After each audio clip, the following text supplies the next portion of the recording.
What's up, listeners? Welcome back to the channel. Today I've got a story that sounds absolutely insane, but I promise you it's 100% real.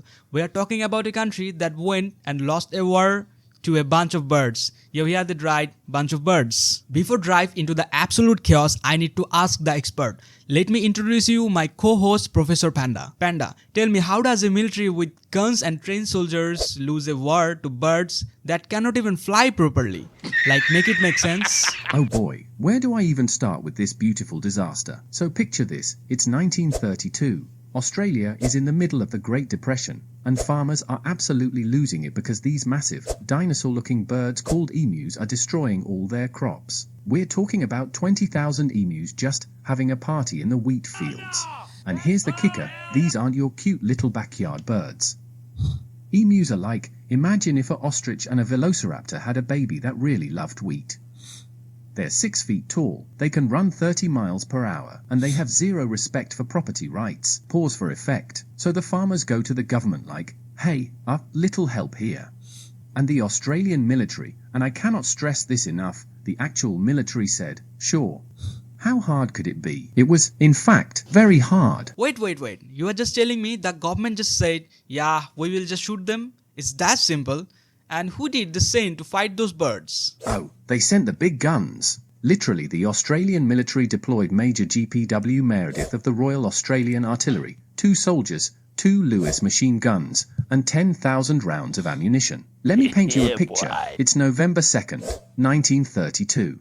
These soldiers roll up like they're about to storm Normandy Beach, except their enemy is birds. They spot a group of about 50 emus and they're like, all right boys, this is it. This is our Vietnam. They open fire. The emus scatter in every direction like an explosive feather pillow. The soldiers manage to kill, drum roll please, about a dozen out of 50 with machine guns. The emus learned tactics on day 1. They started breaking into small groups. Guerrilla warfare. These birds were out here playing 4D chess while the military was playing checkers. And here's my favorite part. One ornithologist observed that each emu could take multiple bullets and keep running. He literally said, and I quote, if we had an army of emus, they would face any army in the world. My guy was out here writing fan fiction about emu soldiers.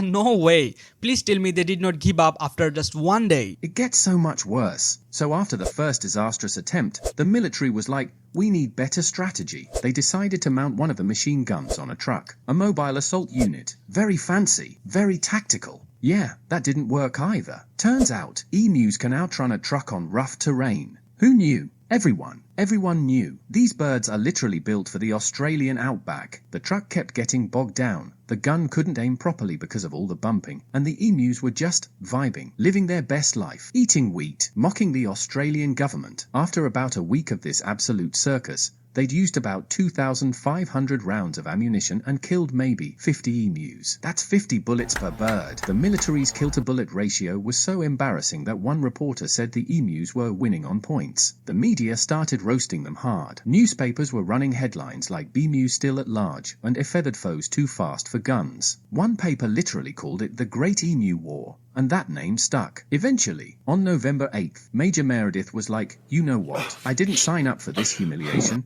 and they withdrew. The military withdrew from birds. The emus won. That is insane.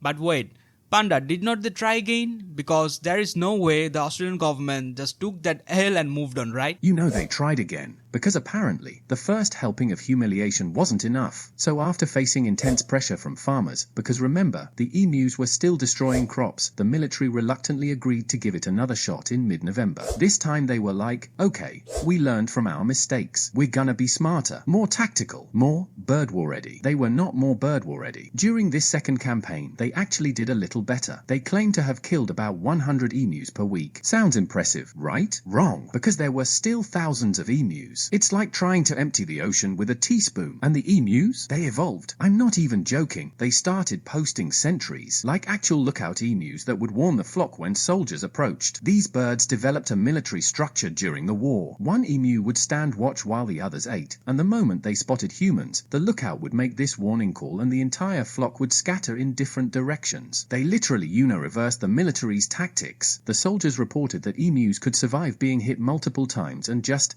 keep going, like feathery terminators. I'll be back to eat more wheat. By early December, the military finally said, you know what? This is costing too much ammo. We look ridiculous, and the emus are literally outsmarting us. We're done. The final casualty report? Maybe 1,000 emus killed total, using over 9,000 bullets. That's 9 bullets per bird. The cost per emu was astronomical. Okay, I need you to confirm something for me because my brain is breaking right now. Did the emus actually win, like officially, and what happened to the farmers? Yes, the emus officially won. There's no other way to spin it. After the military withdrew in December 1932, the Australian government was like, well, that was embarrassing. Let's never speak of this again. But the farmers were still suffering. The emu population was estimated at around 20,000, and they were still munching on crops like it was an all-you-can-eat buffet. So the government came up with a new plan, and get this, they decided to offer a bounty system instead. They literally said, we can't beat them militarily, so let's pay farmers to do it instead.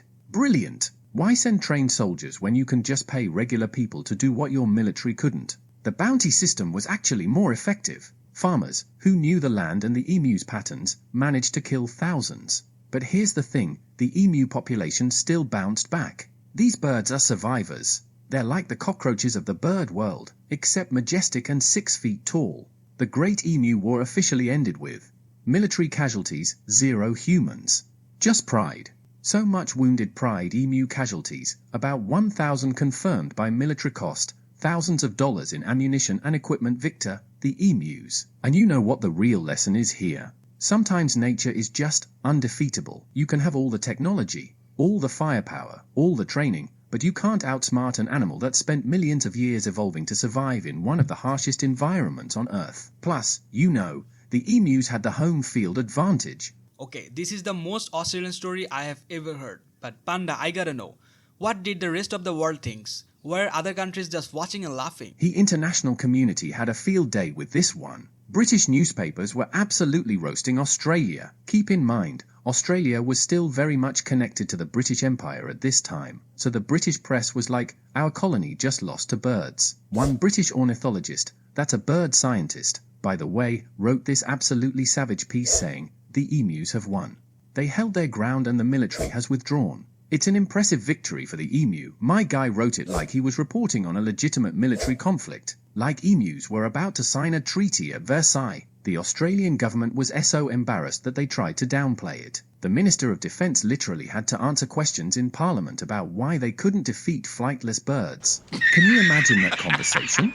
Mr. Minister, can you explain to the Australian people why our military was defeated by animals with brains the size of walnuts? Well, you see, the emus employed sophisticated guerrilla tactics and just stop. Stop talking. You lost to birds. Mate, the story became international news. American newspapers picked it up, European papers covered it, and Australia became that friend who did something embarrassing at a party and everyone still brings it up decades later. And honestly, I respect that Australia just owns it now. They're like, yeah, we lost to emus. What about it? At least we tried. That's character development right there. Okay, this has to be the weirdest military operation in history, right? Panda, give me some perspective. You want perspective? Buckle up, because I'm about to blow your mind with how weird military history gets. The Great Emu War is definitely in the top 10 most bizarre military operations ever. But here's the thing, it's weird because the enemy was birds, but the concept isn't that unusual. Throughout history, animals have caused chaos for militaries. There was the time in World War I when the Russians and Germans were fighting and a wolf pack started attacking both sides, so they had to call a temporary truce to fight the wolves together. There was also the Great Sparrow Campaign in China in 1958 where the government declared war on sparrows because they ate grain. Spoiler alert, killing millions of sparrows caused an ecological disaster and made things worse. But the Emu War is special because it was recent, like, not ancient history. They used modern weapons and still lost. The emus used tactics. It's one of the few times a military formally acknowledged defeat to animals. What makes it so funny is that it shows us something important. You can't just throw military might at every problem. Sometimes the solution isn't violence. Sometimes nature is just gonna do its thing. The Australians eventually figured this out and started using fences and bounties instead. You know, smart solutions instead of machine gun solutions. Alright Panda, final question before we wrap this up. What is the ultimate lesson from this Great Emu War? Ooh, getting philosophical. I love it. The Great Emu War teaches us so many things. Lesson 1. Don't underestimate nature. Emus spent millions of years becoming perfect survival machines for the Australian outback. Humans showed up with guns and thought that was enough. Nature doesn't care about your technology. Lesson 2. Know when to quit. The military kept throwing resources at a problem that clearly needed a different solution. Sometimes the best strategy is to admit defeat and try something completely different. Lesson 3. Animals are smarter than we think. Those emus developed tactics, used sentries, adapted to threats. They weren't just panicking, they were strategizing. We gotta respect that. Lesson 4. Sometimes the funniest stories are true. You literally cannot make this up. Reality is stranger than fiction. But here's my favorite lesson. It's okay to fail spectacularly and laugh about it. The Australian government could have buried this story, could have classified it, could have pretended it never happened. Instead, they own it. Australians joke about it. There are museum exhibits about it. There's a beer named after it. That's the spirit. When you mess up so badly that it becomes legendary, you might as well embrace it and let everyone have a good laugh. Plus, imagine being an emu and having your great-great-grandparents who were war heroes who so remember, folks, respect nature, know your limitations, adapt your strategies, and if you're gonna fail, fail so spectacularly that people are still talking about it 90 years later. The emus certainly did their part, and they're still winning, defeated a military.